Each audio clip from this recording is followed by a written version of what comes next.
Guys, the patrons have spoken. Will Levis is on the block. Scott, we'll start with you. It's a 12-team Superflex PPR 1.75 for the tight ends, start 10. Are you going Will Levis and Calvin Ridley, or a 25 first projected mid and a 25 third? Go ahead, man. Well, Ridley's gotten a bump since the Hopkins injury. I think it makes him a more fluid asset in the market, meaning you can probably sell him more for his quote-unquote market price or his keep trade cut price. Somebody is interested, especially as we get closer to the season. You're giving away a first and a third. You're getting the stack. You're already making a bet on Levis, which is going to dovetail into a bet on Calvin Ridley. So you're really betting on the offense. You're betting on this being the number one receiver. It's a fair price. You probably have to pay at least a second, maybe 2 seconds for Ridley. Levis probably isn't worth a first, but people that want him probably don't have much else to offer unless they're just going to offer a different quarterback in a second or something like that. So this is a really hard deal to get done. So it actually makes sense that it's done as a stack. My answer would probably be this. I would lean the picks just for the sake of liquidity, because I also think I can probably replicate what these two are going to give me, unless you were just saying the Titans are going to be a way better offense than the dynasty market thinks. I'm probably going to lean the picks because I think I can replicate what these two could give me in the form of a cheaper stack. Could I do Baker Mayfield, Chris Godwin? Would that be a little bit cheaper? Could I go even more gross and go Derek Carr, Rashid Shaheed, something like that, where I get it for a second and a third instead of actually even having to evolve at first? So I'm going to lean the liquidity of picks, and that's just because I don't think you should ever be desperate enough where you have to start or buy these two. I will say, before Shane goes, with buying these two together, unless they are both going to be in your starting lineup and you are just making the bet that you're starting both and you have an extreme need, that would be the circumstance where I would lean this way. But just for the value, I think you're buying into dying assets if you buy these two, and I just don't really want to include a first. Shane, so this is a big moment. You nicknamed Will Levis Blue Jeans. Long time coming, never did a show on him. What are your thoughts on this trade? You going Levis and Ridley, or a 25 first projected mid and a 25 third?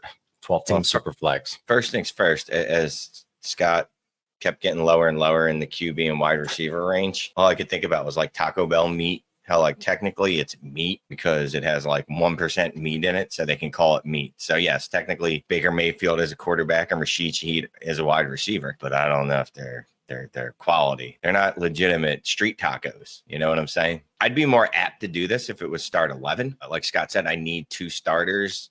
I'm okay with this deal. I don't love this deal, but for instance, let's say I'm a quarterback short in a 2 QB league, although that's not really the parameters here. I'll just make my own up. Say I'm a QB short in a 2 QB league. My second quarterback is some variation of Aiden O'Connell and Gardner Minshew. I might do this. I don't absolutely hate Will Levis. There's a lot of people that like Will Levis. I'm not one of them. No, I'm not doing this. As the more I think about this, the more I'm like, oh, hit accept. I'm not doing this. Absolutely not. Will Levis, not good. Nothing he did last year made me think he's any good at football. Calvin Ridley's 30-year-old wide receiver. He has no value outside of what the production is that he's going to give you. And the production he's going to give you is probably back-end wide receiver 2. And a QB that, what's his upside? QB 14? I don't want to do it. This is definitely giving up $1 for 3 nickels. The math doesn't work for me. I'm not going to do it. So the more I talked through it, the more I thought about it, actually pulling the trigger. No. For this, what can I do with that first? What can I add to that and just get better at specifically the quarterback position? You can keep your Calvin Ridleys. I don't need them. Scott, we always talk about trying to acquire likable players and live assets.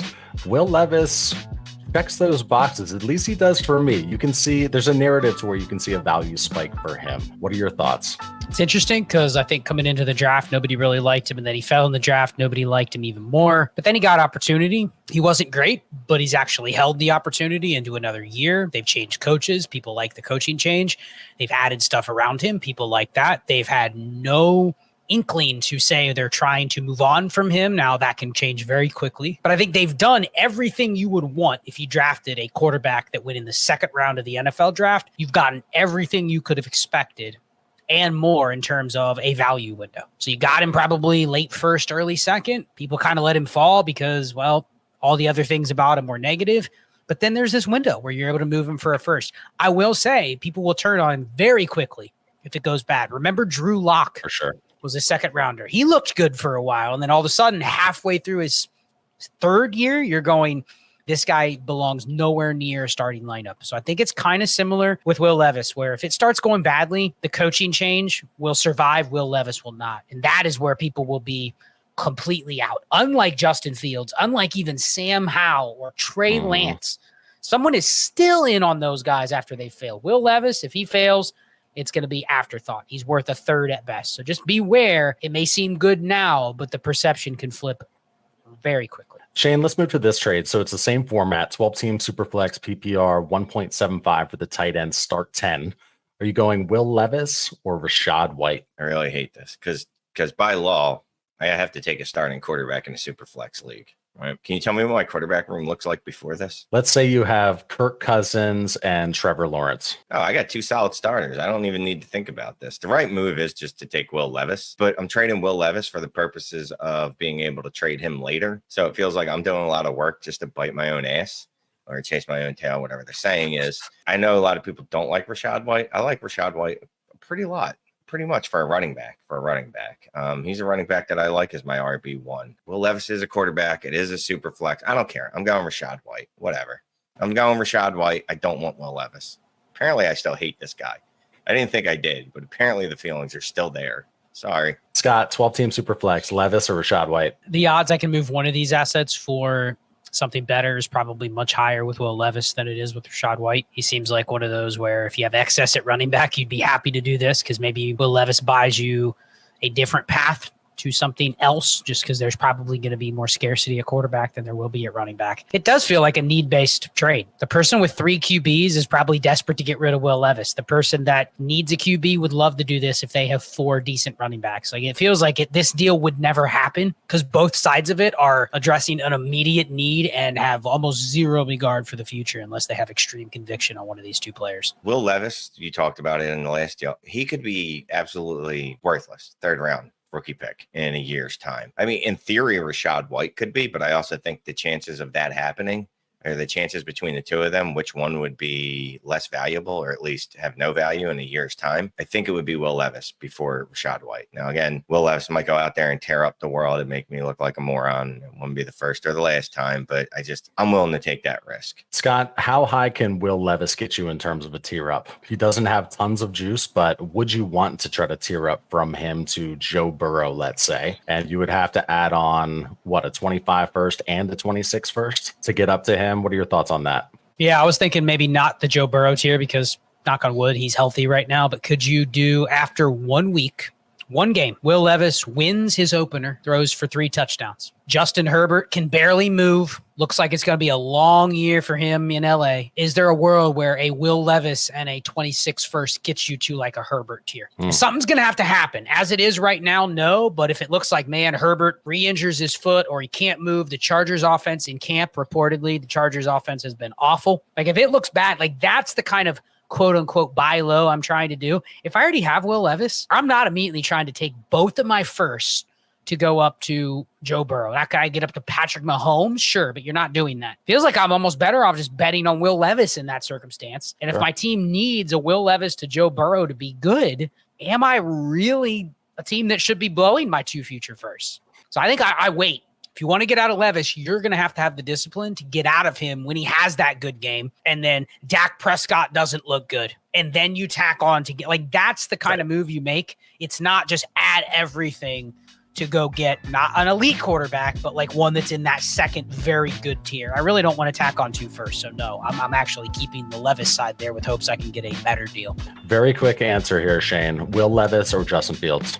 Is it my QB3? Will Levis or Justin Fields, QB3? Justin Fields. Scott? You have Jalen Hurts and Will Levis. You're a top 3 team. Quarterback market is extremely tight. Nobody will trade you another quarterback. Would you take Justin Fields and 2/3 or Will Levis and a second? Will Levis. I'll give you the 3rd on top of Fields for Levis. You taking the Fields in the 3rd side? No, because I need somebody to start in week 1. And as much fun as it is to say that Justin Fields will be, I don't know that he will. I know we're having good memories of Justin Fields now that he's backup quarterback. He was complete, and this is a technical term.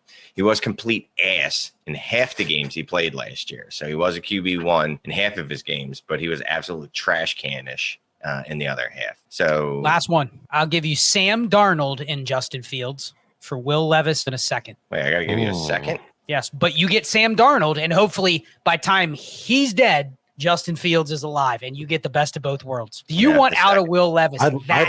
I love that trade. I love that trade. I don't want out of Will Levis that badly. I don't want to buy into Will Levis, apparently, but I'm not willing to let him go for that, especially adding in a second. Adding in that second really scuttled that deal. Shane, J.J. McCarthy is out for the season. Sam Darnold or Will Levis, just for the immediate future? Will Levis. We've seen Sam Darnold with a full season of starting before, and I don't care if it was the Jets. I don't want to hear it. He was a starter for the Panthers too, right? Lost that job, I believe. Sam Darnold is not good at football. I know a lot of people are pumping him up because that Minnesota offense and O'Connell and all this good stuff is going to make him a good quarterback, but you cannot make chicken soup out of chicken shit, and he is chicken shit. So I'll hold on to Will Levis, who could be at least a mid QB2. All right, let us know your Will Levis trades in the comments below. Hit that like, subscribe if you play Dynasty. Guys, let's continue this conversation with our patrons in the Discord.